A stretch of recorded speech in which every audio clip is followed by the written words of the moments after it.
You may remember that President Trump had to move his big rally in Tulsa, Oklahoma, because it was originally scheduled on the same day as Juneteenth. Now, that was particularly awkward because Tulsa is the site of an infamous 1921 massacre of black people. But in a new interview with the Wall Street Journal, Trump says that he had no idea Juneteenth was even a thing, and that he polled many people around him, and none of them had heard of Juneteenth either. Now, I don't know why that's surprising. Of course, nobody around Trump had heard of Juneteenth. Look at the people he has around him. Look at them. Mike Pence doesn't even know what a cayenne pepper is. You think he's going to know about black history? But to be fair, Trump is hardly alone. There are many Americans who don't know what Juneteenth is. And if you're one of those people, Dulcé Sloan is here to explain it in her new segment, Dulcéin.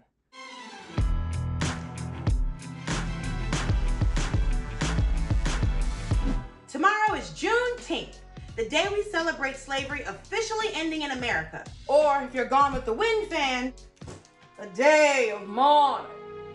Now you might be thinking, the end of slavery. So this is about the Emancipation Proclamation. Nope.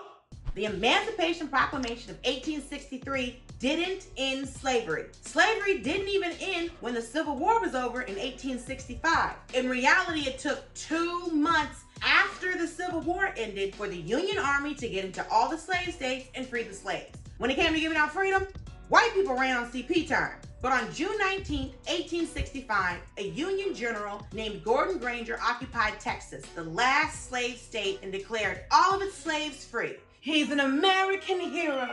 And he looks like the barista at my coffee shop. I'm gonna have to thank him next time I order a macchiato. And freeing the slaves in Texas was especially important because although Texas was the last state to be emancipated, it had a ton of slaves. It was blacker than a family reunion in Wakanda. That's because during the war, a lot of slave owners shipped their slaves to Texas for safekeeping, knowing the Union troops couldn't reach that far. They were basically treating Texas like the couch cushions you hide your weed in when the cops come. Officer, I didn't know. I got this couch on Craigslist. It came with the weed. Of course, even though we celebrate Juneteenth as the end of slavery, it took many more months and a military occupation to actually enforce it. Because it's one thing to tell people they can't have slaves. It's another thing to go door to door like, hey, you paying these guys? Because if not, this better be a big ass sleepover.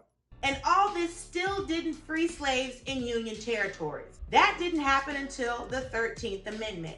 Yeah, that's right. There were Union states with slaves. Imagine living in New Jersey and being a slave.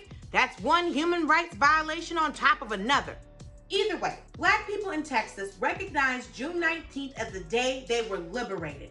They organized the first celebration of Juneteenth, then over time it spread as black people migrated. And today it's celebrated by black folks around the country. Juneteenth celebrations have evolved and become a real way to pay homage to those who came before us. It is a representation of our freedom where we can all come together on one street, close down the city to represent the culture. You see, that's why Juneteenth is my favorite Independence Day. It goes Juneteenth, Independence Day with Will Smith, then the 4th of July. I'm not a fan of fireworks. Sounds like someone's doing a drive-by on the sky. So if you ask me, we should make Juneteenth a national holiday because everybody should celebrate the end of slavery, the beginning of freedom for black people, and the long march toward America's founding ideals. Also, we get the day off. I don't want to be stuck in an office in June. Kevin keeps heating up fish in the microwave because he's a pescatarian, and then he keeps cooking all these eggs.